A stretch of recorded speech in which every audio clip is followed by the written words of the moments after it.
Andor is one of the most satisfying Star Wars projects of the last 10 years, and not only that, I believe it's one of the most important Star Wars stories of all time. Show creator Tony Gilroy, also known for co-writing Rogue One, directing The Bourne Legacy, and producing other productions such as Nightcrawler and episodes of House of Cards, has created a magnifying glass inside George Lucas's Star Wars world, pointed right at regular people inside a galaxy occupied by an oppressive empire. From the effects of an empire on the galaxy and deeply complex characters to the jaw-dropping cinematography whilst witnessing the early beginnings of a rebellion rising, comes a show that not only sets the gold standard for all future Star Wars stories, but also deepens our relationship and understanding of what life was truly like within a galaxy far, far away, more so than in any other Star Wars movie or TV show that has come before it. Where the creative team for Andor have undeniably made a narrative and visual masterpiece that is so important for enhancing existing Star Wars stories and laying the groundwork for future narratives to come.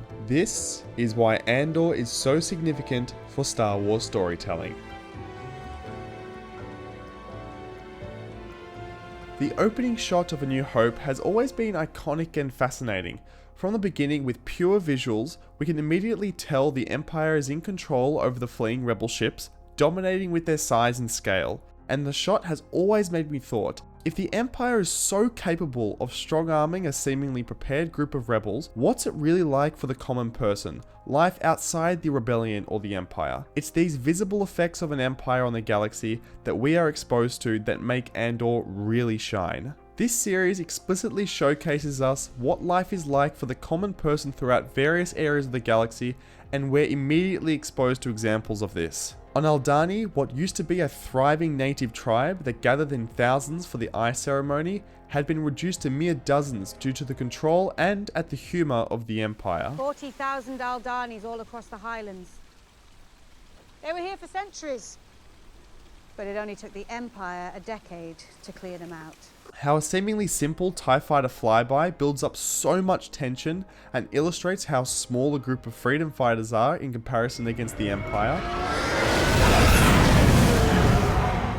Prior to this, TIEs have never been this menacing and imposing. To the torture tactics the Empire utilizes to terrorize and take tip-offs whenever they thirst for information or entertainment and satisfaction.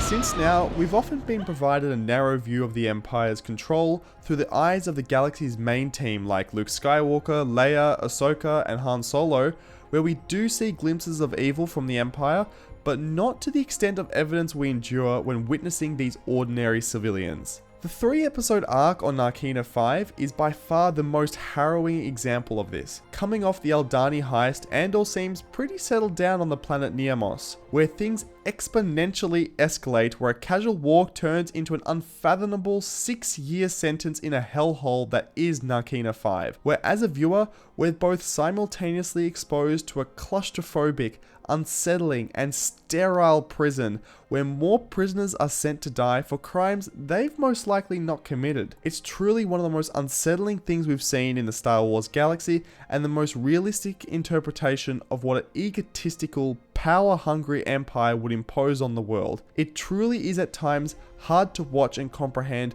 what they have to go through. I had a really clear idea on what this prison should be, a little bit like a lab and a little bit like an asylum. It's just another day, another shift. All of these examples in turn make us feel so much for these characters in the series that endure this, but also make us cheer so much harder when we re-watch series like Rebels or the original trilogy for that matter, as we now feel more satisfaction for the rebellion and our favourite heroes toppling down the Empire. As, in the back of our minds, we're now aware of circumstances like the prison collapsing as the Empire falls. It's quite clear that George Lucas originally intended this to be the case as an underlying message for his space opera, but as Star Wars ironically was mostly intended for kids to also enjoy, it wasn't as explicitly shown like it is in Andor and was more so implied. You did something very interesting with Star Wars, if you think about it. The good guys are the rebels. They're using asymmetric warfare against a highly organized empire. I think we call those guys terrorists today. We call them Mujahideen, we call them Al-Qaeda. When I did it, they were Viet Cong. Exactly. So were you thinking of that at the time? Yes. a colonial, we're fighting the largest empire in the world. Right. Now, we do obviously see some awful things the Empire gets up to throughout the original trilogy. Uncle Owen and Aunt Peru being burned, whilst Han Solo's torture scenes are good examples of this, but Andor takes a much more grounded approach that is far more egregious than anything that has come before it, enhancing our distaste for the Empire even further. And we experience this through the eyes of incredibly chaotic and complex characters.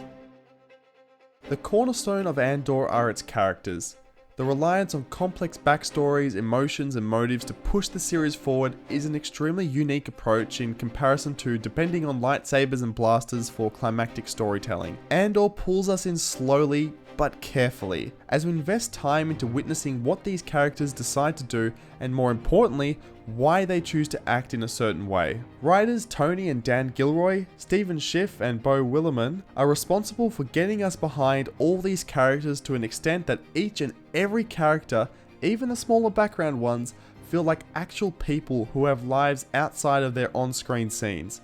Something that's easier said than done when it comes to writing a screenplay. This is a chance to do a show about the ordinary people of this galaxy and the pressure that they're put under by these sort of tectonic revolutionary pressures that are being put on them from all sides. The people who are ignoring it and been ignoring it and trying to ignore it. You got people who have been fighting it from the beginning. You have people that are being dragged into it against their will. You got people that are coming into it for theoretical reasons. Beginning with Cassian, played by Diego Luna, we're introduced to someone that's obviously had it tough right from the beginning. Taken from his home tribe and world by his adopted mother, Marva Andor, it's quite clear that Cassian is a misfit rebel constantly scrounging for survival. At the time we see him in Rogue One, it's evident Cassian is of the ruthless type, killing Tivik in cold blood. As an audience, it was almost our first indication that the rebellion weren't as squeaky clean as we thought and saw in the original trilogy. As a character, we see this develop in him throughout the show. On Molana 1 in the series opening episode Casa, we see Andor accidentally murder a corporate authority officer in self-defense after almost being assaulted by the corrupt cops in a Blade Runner reminiscent alley. He's not breathing. No. However, he then makes the cold-blooded choice to shoot down the other officer to cover his tracks. Diego Luna's subtle facial expressions are incredible.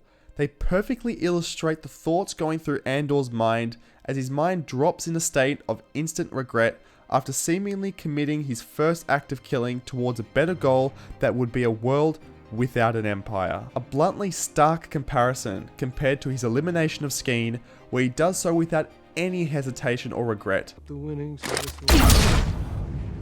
To ensure that 80 million credits would make it to a cause worth fighting for, a spark of a rebellion, one that Andor knows is better off and supports compared to his own pockets or in Skeen's for that matter. By the time we see Andor in Narkina 5, his motivation for a rebellion rises. Cassian realizes it's a perfect place for a revolution. This moment in the story shows how far he's willing to go to survive, and nothing is really going to stop him. I'd rather die trying to take them down than die giving them what they want. On the other hand, take a look at Agent Deidre Miro of the ISB. She's so passionately clueless about the horrors of the Empire, or is just mesmerized by the potential for complete control Palpatine's New World Order has across the galaxy. And she's not alone. We can probably assume that most other ISB officers are like this, that are yearning for corporate career progression. Cyril loves the Empire so much, almost as much as he loves his cereal. Could have come anytime you wanted.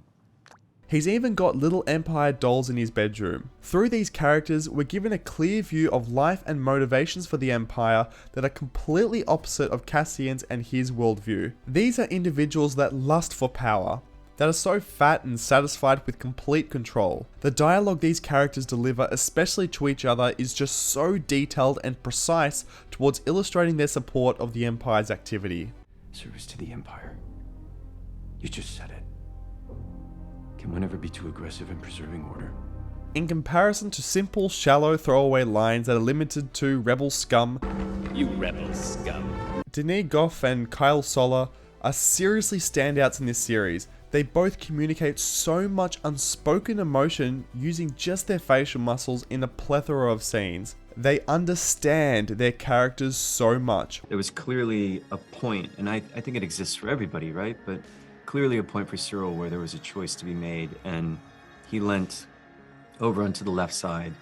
And we think it's because both Dedra and Cyril have an aversion to dirt, and like they need everything to be perfect and clean, and the rebels just simply, it's too dirty. Yeah. Kino Loy is definitely on the flip side of the coin. Played by Andy Serkis, was a superb side character that took us all by surprise. The effect Cassian has on Kino is quite profound. Right up until the moment of realization that they're never going to be released, this represented a strong and meaningful character arc for Kino over such a short period of time, all delivered with barely any action, no lightsabers, no blasters, just beautiful acting and great, tense storytelling. His character has a great sense of believability, just like the rest of them. They're all vulnerable. The sickening line Kino delivers Can't swim! is like a knife of truth to our audience's hearts that these characters aren't invincible. They're just like you and me, in a galaxy far, far away. They feel lived in and have purpose. Historically, we would have just thought that all major characters we've been introduced to have a happy ending. This sense of realistic oppression isn't just limited to the low class of the Star Wars galaxy, but right to the top of the political spectrum. Mon Mothma, played by Geneva O'Reilly, is written to live in a home with a husband whom she despises, a daughter which dislikes her, in an apartment that is set up by the state, of which she has no control over, works in a senate that is collapsing, where her voice is never heard, and has her hand forced by both Luthen and a dangerous gangster in order to risk pushing a rebellion forward. Stellan Skarsgård delivers a thrilling lived-in character, where his effect on the narrative is shown through one of the best, if not the best monologues in Star Wars of all time. I'm condemned to use the tools of my enemy. This line, along with the rest of Luthen's monologue to the ISB spy Loni, is more representative of the extent the initial formation of the rebellion is willing to go to, giving us as an audience the question, who is really doing the right thing? And how far is too far? Andor does what many shows and films fail to do. Through these characters, it ultimately doesn't insult the intelligence of us as an audience. Characters don't go out explaining their feelings or what their goals are in plain exposition that often gets thrown at you. Everything is delivered more realistically. And as an audience, we're learning as these characters are learning. And that's excellent writing in a world brought to our screens that pop and come to life through jaw-dropping cinematography, visuals, and real locations. Andor is the first live-action Star Wars show on Disney Plus to reportedly have no use of the volume, a stage set up by ILM providing real-time lighting and background data, eliminating the need of blue and green screens in many shots. The volume pioneered virtual production and puts us in a world without the need of having to create these all-new giant sets, and it especially worked fantastically on The Mandalorian. As a result, Andor filmed majority of its productions in real sets on real locations. The mining sector on Ferrix was filmed at the abandoned Corryton refinery in Essex. The mountainous landscapes of Aldhani were shot at Glentilt Park in the Scottish Highlands. The Croatian Dam was the site of the Aldhani fortress where the Great Heist took place. McLaren Technology Centre was the site of the Coruscant spaceport. Another great example of real-life set extension is the front of the ISB headquarters, which were actually filmed at Adams Plaza in Canary Wharf. And the Brunswick Centre in London was the site of another incredible set extension for the depths of housing in Coruscant. These real locations really bring the scale and the feeling that no CGI was used, which in turn is the perfect use of visual effects. The set alone for the town on Ferrix was over 8 acres long. Completely 360, you can go anywhere, anything can be filmed. Yeah. Every single nook and cranny had just been completely detailed. This approach is so important for the future of Star Wars storytelling. In comparison to these shots from Kenobi, a production which did have a smaller budget, but mostly were filmed within the volume. Specifically, taking a look at this example sequence where Kenobi is working on a butcher line cutting meat from the remains of what seems to be a crate dragon on Tatooine, this wide shot, although compelling, upon closer inspection, it's quite obvious where the real set ends and the virtual set begins, which makes the scene a little harder to immerse yourself in. To me, what makes beautiful cinematography beautiful is not just the aesthetic nature of a particular shot, but the beauty in the visuals combined with the meaning that comes out of it. And from all these real locations, practicals, and tasteful use of CGI comes some jaw-dropping visuals from Andor. The overhead shot of Narkina 5, where the prison design is reminiscent of the Imperial logo, and the prisoners are spilling out from many sides, symbolizing the Empire's loss of control, the inmates escaping from such control, or the Empire's plan of power leaking across many sides throughout the galaxy. The Eye event, being distracted by the spectacle, the light leading Andor and the crew to a better future whilst taking out the Empire that chased them. And of course, the rise of the sun, carefully cut between Andor's escape from Ferrix with Luthen and his mother saving him from all those years ago. A masterful piece of cinematography and editing that can't go unnoticed.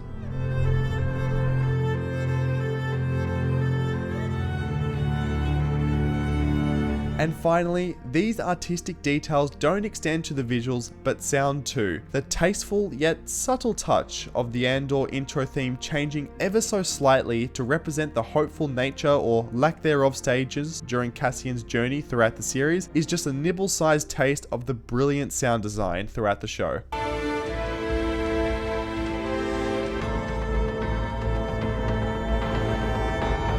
That all begins to contribute to the eventual climax of a rebellion rising. This series on a surface level we can assume is about our hero, Cassian Andor, but it's really about change and a revolution. This story is about the fight to stay alive, the fight against the Empire, and the consequences that our characters and their surroundings endure in a bid for a better future, a future without an Empire. By the time we see our heroes in Rogue One, they say rebellions are built on hope. But these rebellions, before hope comes, sacrifice must cast its shadow. As the rebellion rises, some must fall. At the heart of Andor and its future rebellion leaders, it's all about breaking points. When is Mon Mothma's breaking point to take the fight public against the Empire? When is Andor's breaking point, where he will finally join the rebellion? When is Kino Loy's breaking point, that he will finally accept that the Empire won't let him go once his sentence has expired? And my favourite, Luthen's transformation and sacrifice of all to play a dual-sided character. It all ties in. Now, if I were to tie all this up, I wanted to firstly say that I made this video essay because of my love of Star Wars and great storytelling and filmmaking. Andor reportedly hasn't received the highest viewing numbers, as it's a show that is most distant from the typical style of previous Star Wars stories that have come before it. But Andor does so much to enhance our feelings towards these past stories, as our distaste for the Empire grows exponentially after witnessing the horrors they bring throughout their control to people throughout the galaxy. It's funny, I always get a wave of emotion when watching the final celebration in Return of the Jedi, knowing our heroes have beaten the Empire, and Andor really adds so much more weight to the victory. I hope more people over the years get to experience Andor like you and I did, and that the minds behind Lucasfilm take their great deal of passion, love, and attention to detail they place in the production of Andor for all future Star Wars shows and series to come. Because I believe that the more times we get to be immersed, captivated, and escape to a galaxy far, far away like we have in Andor, the greater the future of Star Wars will be.